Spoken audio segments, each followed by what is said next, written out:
Hello friends.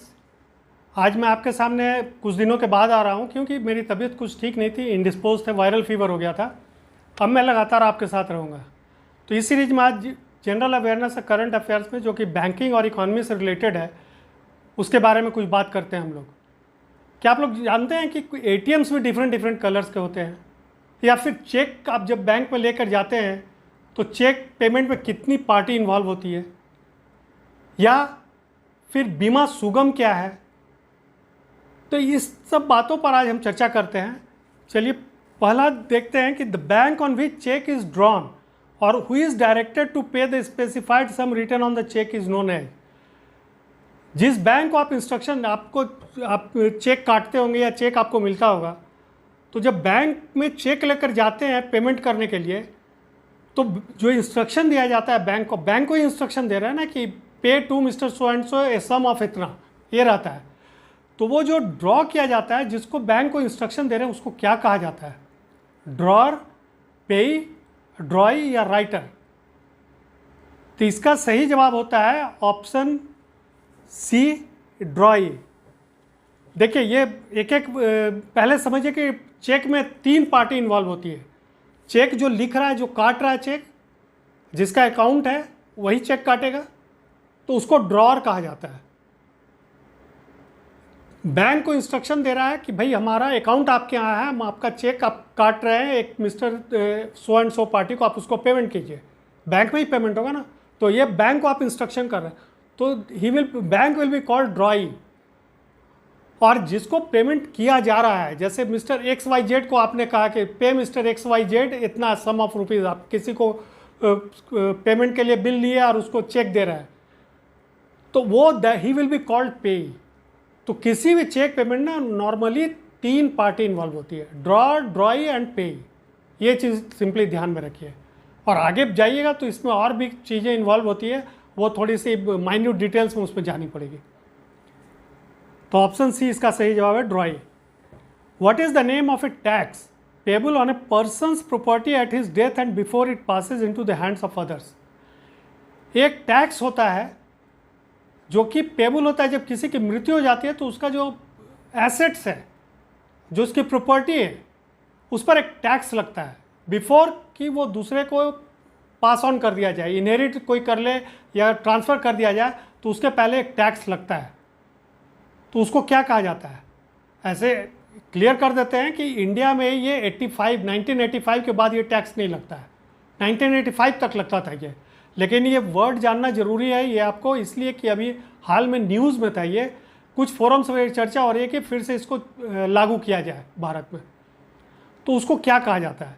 Gift tax, state duty, transfer tax या heritage tax?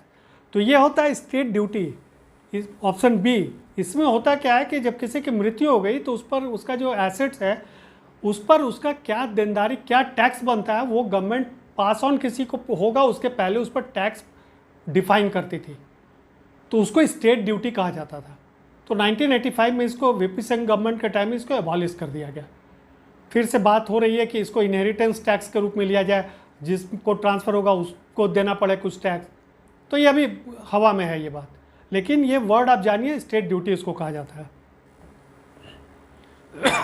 Sorry, what refers to funds which flow into a country to take advantage of favourable rate of interest in that country? उस fund को क्या कहते हैं जो कि एक country से दूसरे कंट्री में फ्लो करती है डिफरेंशियल रेट ऑफ इंटरेस्ट के चलते? जैसे मान लीजिए आपके पास कुछ फंड है और अमेरिका में रेट ऑफ इंटरेस्ट आपको यहाँ से ज़्यादा मिल रहा है, तो आप वहाँ इन्वेस्ट कर देंगे कुछ दिन के लिए, जितने दिन के लिए वो रेट ऑफ इंटरेस्ट का डिफरेंशियल है।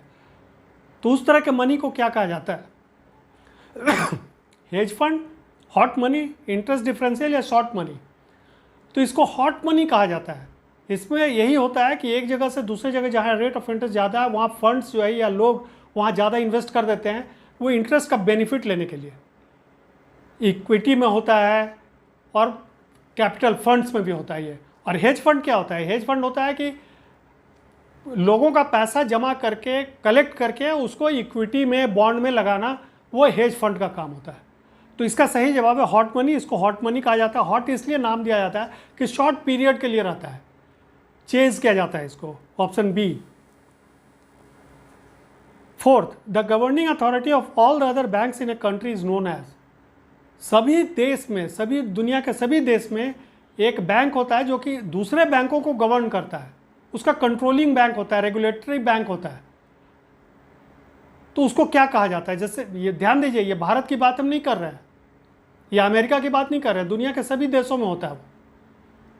तो भारत में जैसे रिजर्व बैंक ऑफ इंडिया है, अमेरिका में फेडरल रिजर्व कहलाता है, इसी तरह इसको सेंट्रल बैंक कहा जाता है।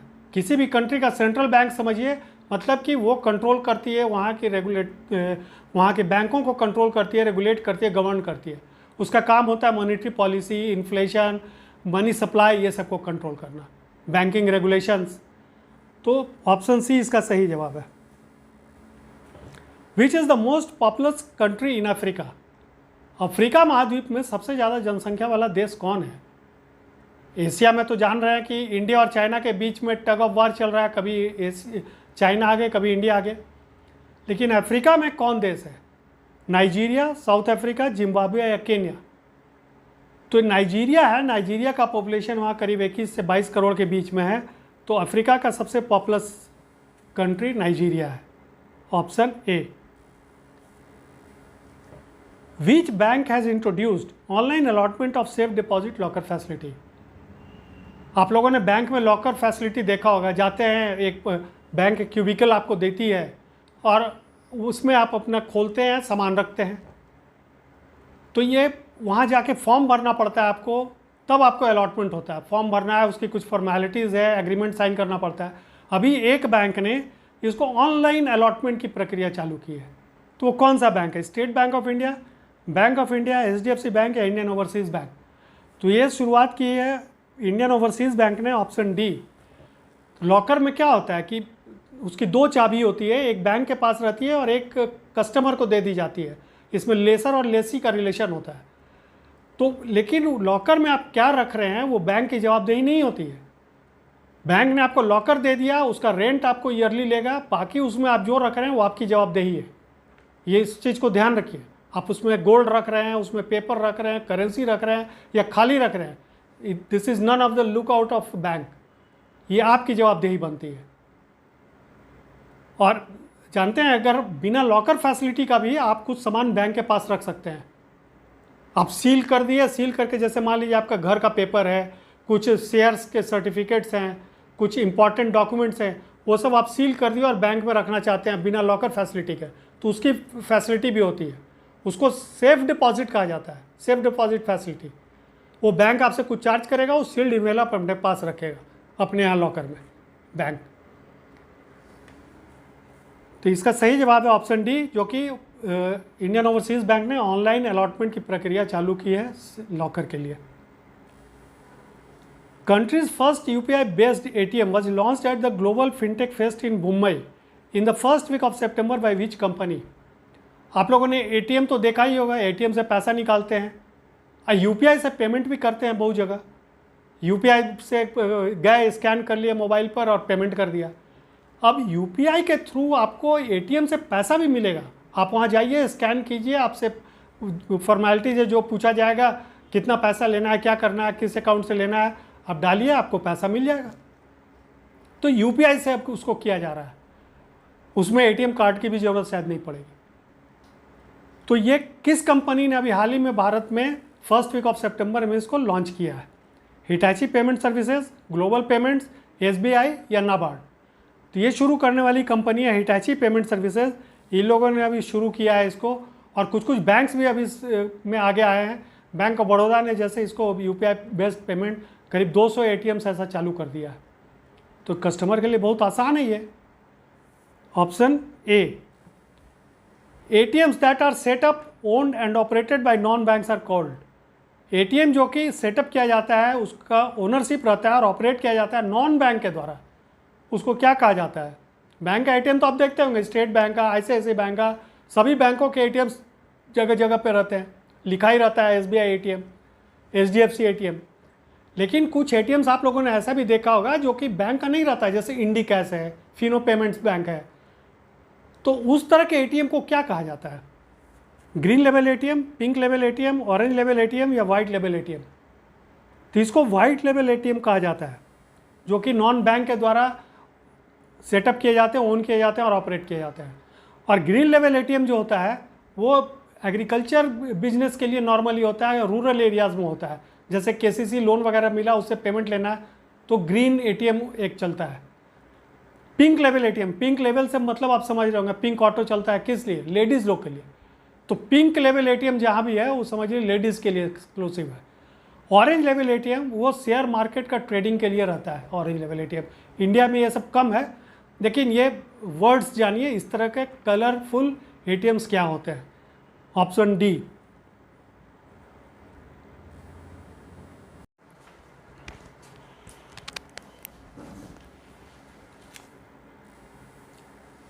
Next question, which institution regulates the credit rating agencies and there functioning in India?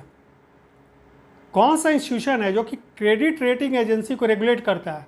हर तरह के चीज़ के लिए देखिए इंडिया में रेगुलेटरी बॉडी है।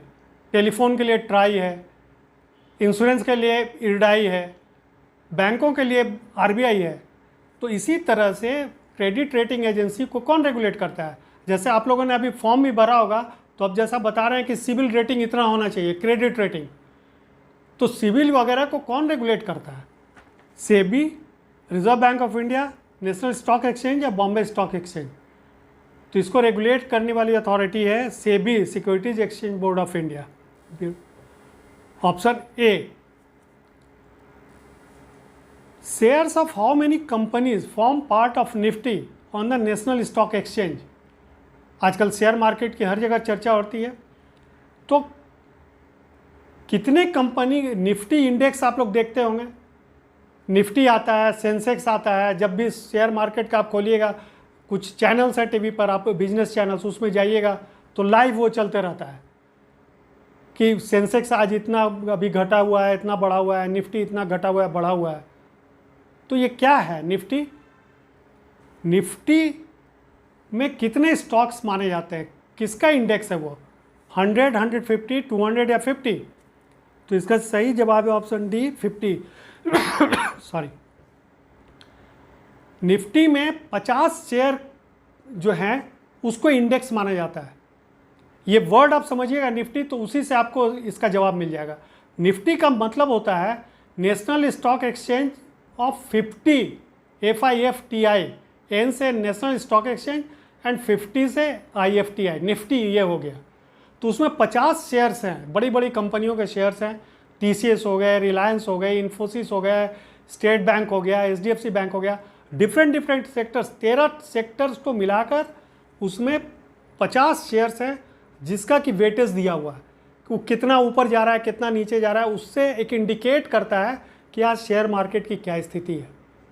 अब जैसे मान लीजिए स्टेट बैंक बढ़ रहा है, तो दूसरे छोटे छोटे बैंक भी हैं, वो भी बढ़ेंगे साथ में, नॉर्मली माना जाता है ये, नॉट नेसेसरली। TCS बढ़ रहा है तो IT कंपनी के शेयर्स भी बढ़ेंगे या घटेंगे। उसी तरह कंज्यूमर गुड्स के हैं, हिंदुस्तान लीवर, वो घट रहे हैं, बढ़ रहे हैं, तो छोटे भी कंपनियां भी घटे बढ़ेंगे। इसीलिए उनको एक पैरामीटर के रूप में इंडेक्स माना जाता है। तो वो निफ्टी में 50 शेयर्स होते हैं इस तरह के नेशनल स्टॉक एक्सचेंज में। मुख्यमंत्री Shramik Kalyan Yojana MMSKY has been launch by which state? Mukhyamantri Shramik Kalyan योजना किस राज्य के द्वारा लॉन्च किया गया है? महाराष्ट्र, बिहार, तेलंगाना या अरुणाचल प्रदेश? तो पहले समझिए कि ये मुख्यमंत्री श्रमिक कल्याण योजना है क्या। ये है कि वहाँ के उस स्टेट के श्रमिक वर्ग के लिए, नाम से स्पष्ट है श्रमिक कल्याण योजना, लेबर क्लास के लिए एक योजना चालू की गई है।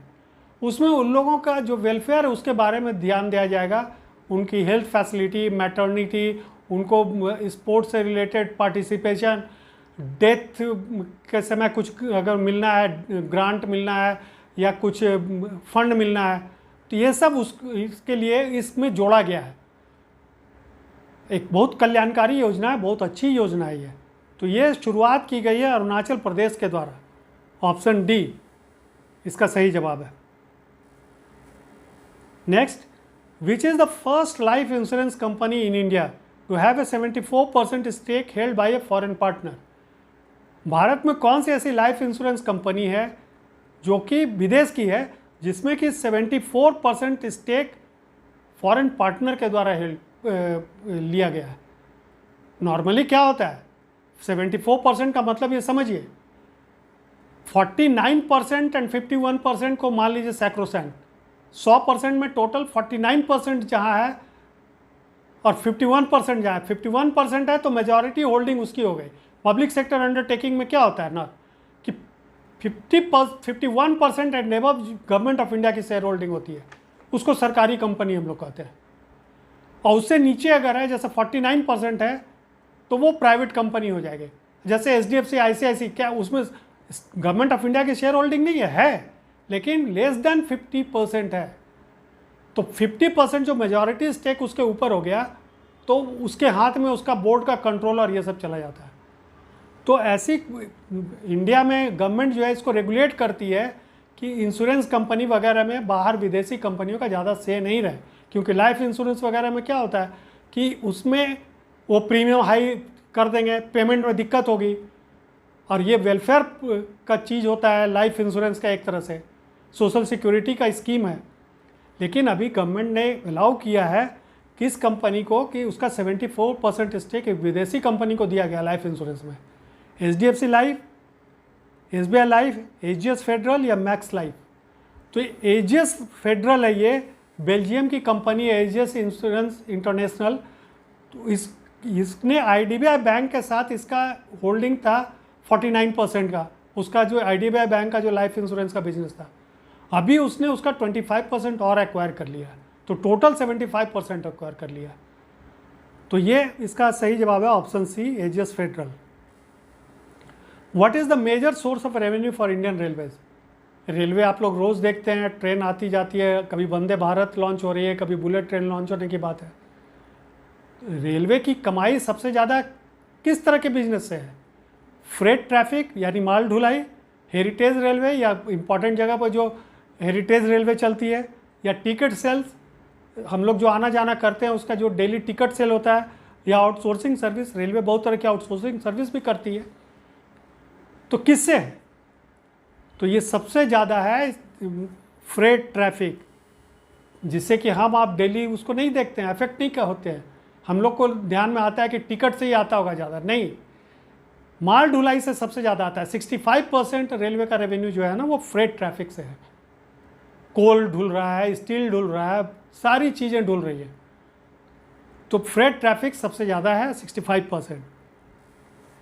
विच bank unveiled the next gen contact centre for personalised customer experience? किस बैंक ने नेक्स्ट जनरेशन का कॉन्टैक्ट सेंटर शुरुआत किया है कस्टमर का पर्सनलाइज एक्सपीरियंस देने के लिए? ICICI बैंक, बंधन बैंक, एक्सिस बैंक या state bank of India? Contact centre आप लोग देखते ही होंगे, फ़ोन लगाइए, वहाँ तरह तरह की, खाली बैंक की बात नहीं है, सभी बड़ी बड़ी कंपनियाँ अपना एक कॉन्टैक्ट सेंटर चलाती है। IVR पर रहता है, वॉइस रिस्पॉन्स पर, या उसके कुछ पर्सनल रहते हैं, आउटसोर्सिंग किया रहता है, BPO सर्विस रहती है, उससे बात होती है, फिर वो आपको सर्विस प्रोवाइड करते हैं। तो एक बैंक अभी next generation contact centre launch किया है, ये इसका सही जवाब है state bank of India, option D. इसमें नेक्स्ट जन से क्या मतलब है? इसमें 30 बैंकिंग सॉल्यूशन, 30 बैंकिंग सॉल्यूशन मतलब कि इसमें बहुत सारे बैंकिंग सर्विसेज रहेंगे, जैसे कि क्रेडिट कार्ड से रिलेटेड, ATM से रिलेटेड, आपके पर्सनल अकाउंट स्टेटमेंट से रिलेटेड, बहुत चेक फैसिलिटी से रिलेटेड, बहुत तरह की चीज़ आप उस कॉन्टैक्ट सेंटर में बात जब करेंगे तो आप उसमें सर्विस प्रोवाइड करेंगे, आपको ले सकते हैं आप वो। और ये 24/7 है, 24 घंटे है और 12 लैंग्वेज में है। और सबसे बड़ी बात जो है इसमें कि ये 4 डिजिट का कॉन्टैक्ट सेंटर है। नॉर्मली क्या होता है, 10 से 12 डिजिट के रहते हैं, 1800, 4122, याद करना दिक्कत होता है। तो ये 4 डिजिट का है। 1800 तो देखिए कॉमन रहेगा हमेशा, 1800, और उसके बाद 1234 या 2100, ये स्टेट बैंक का अभी कॉन्टैक्ट सेंटर का नंबर है। 180 कॉमन मान लीजिए, वो याद करने में दिक्कत नहीं है। और उसके बाद 1234 और दूसरा नंबर है 1800-2100। आप इसको याद कर लीजिए, आप इस पर बात कीजिए, स्टेट बैंक का ये कॉन्टैक्ट सेंटर नंबर है next gen. Bima Sugam portal is to be set up by which institution? एक इंस्टीट्यूशन अभी बीमा सुगम के नाम से एक पोर्टल लॉन्च कर रही है, तो कौन इंस्टीट्यूशन है वो? IRDAI, RBI, LIC या GIC? तो इसका सही जवाब है option A, IRDAI, insurance regulatory and development authority of India. जैसा हमने शुरू में बताया था कि रेगुलेटरी बॉडी बहुत सारी है, हर सर्विस के लिए एक रेगुलेटरी बॉडी बनी हुई है जो कि उनको कंट्रोल और रेगुलेट करती है, ऑर्गेनाइज कंट्रोल करती है हर तरह से। तो ये IRDAI है, ये लॉन्च कर रही है पोर्टल। इसमें क्या होगा कि पॉलिसी खरीदना या उसका प्रीमियम पेमेंट करना या उसके बारे में डिटेल जानना वो बहुत आसान हो जाएगा। अभी क्या है, पर्टिकुलर आपको LIC का करना है, LIC ऑफिस जाइए, वहाँ से कीजिए। अभी इस पोर्टल पर जाकर आपको बहुत सारी सुविधाएं मिल जाएगी, कस्टमर फ्रेंडली हो गई। तो ये बीमा सुगम नाम से यह स्पष्ट है, ऑप्शन ए। तो दैट्स ऑल फॉर टुडे। अब अगले सेशन में कुछ और नए क्वेश्चंस, कुछ और नए टॉपिक्स, नए सब्जेक्ट्स पर लेके आएंगे। Thank you.